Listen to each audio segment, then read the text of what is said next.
Dr. David Molapo, CEO and founder of ICANN Foundation. Thank you very much for that wonderful introduction. It's a pleasure to be here with you because we feel that this continent must move forward.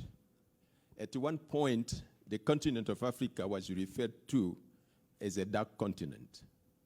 And sometimes I've been wondering, how can a continent that can produce people like David Molapo, people like Elon Musk, athletes like Drogba, Samuel Eto'o, a continent that's won Rugby World Cup, not once, but twice.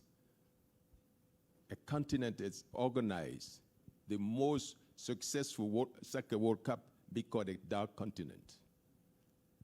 A continent endowed with people with skills, endowed with resources, can be called a dark continent. No, we are not a dark continent. We are the continent of the future. And what I hear from you is that we must believe in ourselves before other people believe on us. We have to take time to make sure that this continent move forward. Because if we don't believe in ourselves, how do you expect other people to believe on us?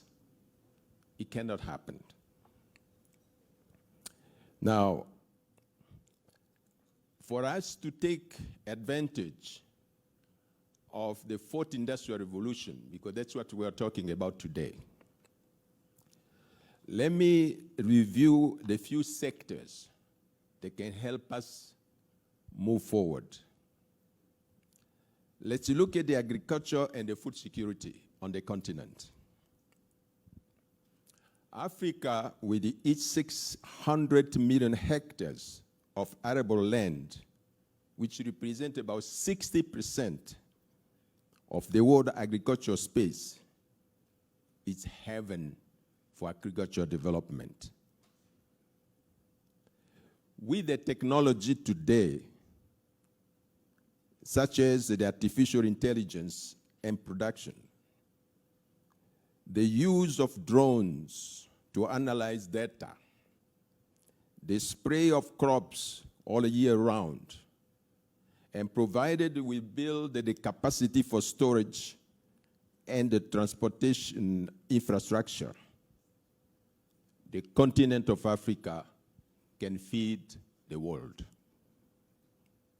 But yet, today, most African countries are not food secure. So there's a lot of opportunities in this area of agriculture and food security. Let's look at the telecommunication and the internet. There is a great need for infrastructure on the continent. With each 1.3 billion people, most of whom are young, the rate of internet penetration on the continent is only 39%. We are lagging behind other continents in terms of the internet penetration. Therefore, the opportunities in this sector are unlimited, especially when we are looking at the post-COVID era, where the distance learning and working at home becomes the new norms. The increased internet connectivity, therefore, offers ample opportunities for this continent, especially for the young people. In the area of skills development and the new educational system aligned with industrial needs, the fourth industrial revolution, of course, offers the opportunity of Africa a lot of opportunities for development for the right and the relevant skills. There are skills that are required to accompany our industrial development, especially in the area of distance learning. Now, look at area like medicine. Today, you can use robotic technology to teach or apply medicine remotely. So you can be in South Africa and monitor somebody taking an operation in Cairo. You don't have to be there physically. I was told that in 2010, this country, South Africa, has a deficit of nurses, a deficit of 81,000 nurses that were required, but we didn't have them. What stopped us from creating an university to train the nurses? And we train nurses in South Africa, we can disperse them around the world because the entire planet is suffering, especially with the COVID. They don't have enough nurses.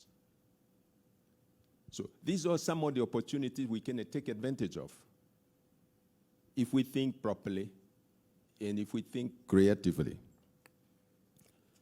Transportation. Most African countries are today in the process of ratifying the inter-African trade, the inter-African trade agreement. Now, with this inter-African trade agreement which the African Union has embarked upon, we can open our economies so that we can trade among ourselves. We are trading with the West, we are trading with the North, but there's very little trade taking place among ourselves on the continent. We need to correct that. But we cannot trade among ourselves when we don't have the basic infrastructure. If you look at the cross-border trade, you will notice that at some border crossing, you might have 400, 500 kilometers of truck waiting to cross a border with goods. Sometimes goods are spoiling when these trucks are lined up at the border. That cannot happen. We cannot trade among ourselves when we have this kind of constraints of people waiting weeks, sometimes months to cross a border. So the African Inter-Trade Agreement must help us to solve those infrastructure problems so that the goods can flow on the continent, so we can trade among ourselves. E-government. Again, the fourth industrial revolution provide the continent with opportunity for digitalization of the government services. This would, of course, lead to the better services to all of our citizens and the residents. It would also create a source of revenue for the government. And it will provide voting transparency and, of course, good governance for all. When we go into elections on the continent, you will never have a free elections without the people contesting them on this continent here, because we don't have adequate infrastructure and we don't have an e-government to make sure that the elections are transparent and credible. That's why we have people always contesting elections on the continent. This must be corrected. The energy sector. The continent of Africa has abundance of water, has abundance of sun. Therefore, it gives us the opportunity to create the opportunity for clean energy so that we can electrify our villages, so people can have access to electricity on the continent. It's estimated that the rate of electrification in the continent is only 10%. So when people talk about dark continent, maybe that's what they're referring to. We should be in position to do better than that. 10% is not acceptable of electrification of our countries. Financial services. The world economy is moving towards a cashless and contactless transactions. There is therefore an opportunity to invest into what they call the back-end technologies in order to facilitate remittances, contactless transaction, not only from abroad to the continent, but especially across the continent.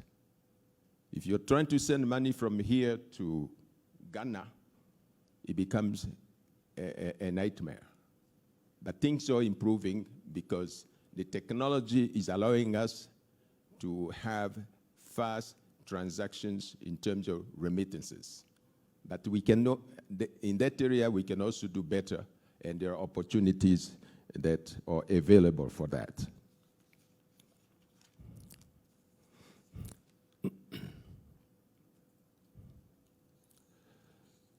The mining sector. There is no other continent in this world that has the mining resources that Africa has.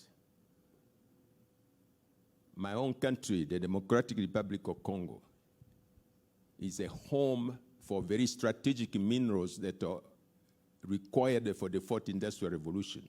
You take a coltan, lithium, cassiterite. Those are the fuel of the fourth industrial revolution, without which you're not going to have your cell phones, you're not going to have your robotics, and so forth. So it's important for us to develop those minerals locally on the continent so they can benefit our populations. They can create advanced jobs rather than just people who are going to be digging the minerals so that they can be exported elsewhere. So that the value added is created elsewhere. Jobs are created elsewhere instead of being created in Africa. I was pleased to hear that Elon Musk is willing to manufacture electrical batteries, even electric cars on the continent. That's what I hear. And that's a starting point. We need to add value to our mineral resources on the continent. In South Africa, you have created a word called beneficiation. That beneficiation must take place on the continent. Manufacturing. As I stated earlier, while the world is embarking into the fourth industrial revolution, Africa is falling far behind. The fourth industrial revolution, therefore, that we are talking about, whether you're talking about the artificial intelligence, robotics, digitalization, blockchain, virtual reality, drones, and so forth, is the support of all other industries. That's what the fourth industrial revolution does. It's supporting other industries that we are depending on. Africa, with its young population and endowed with natural resources, as I stated, can make advances in that area if we are serious about it. We can own it. We can own that fourth industrial revolution. We cannot be falling behind because our young people are very smart. They are spread around the world. They are learning very fast. They are acquiring those technologies. But where are they? Why aren't we bringing them back to the continent so they can help us to own that fourth industrial revolution? We don't have to be always behind others because we have the same brains. We've gone to the same schools. And more importantly, we have more resources, natural resources. So we have both the land, the human resources, the climate, the weather. So what's missing? That's a very good question. What is lacking? Where aren't we advancing? Do we lack ambition? What are we lacking here?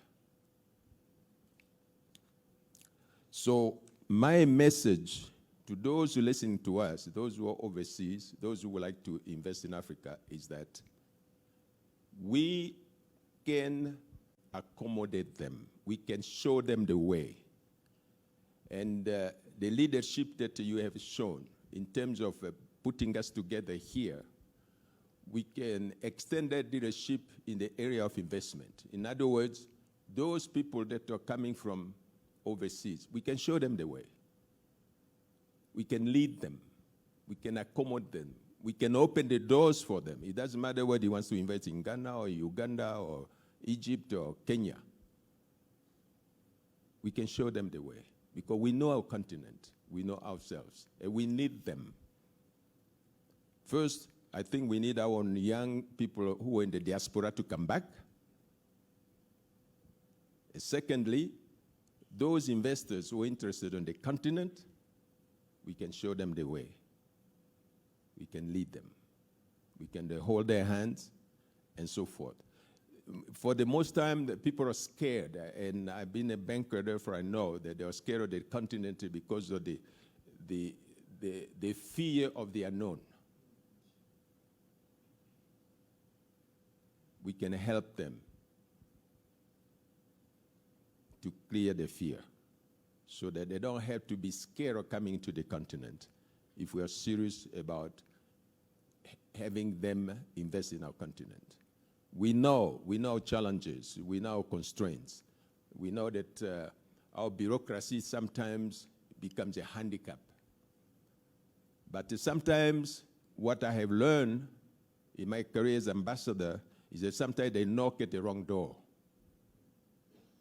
We can show them where the right door is so that they can properly invest and feel secure that they're investing in the right place, that they're interacting with the right people.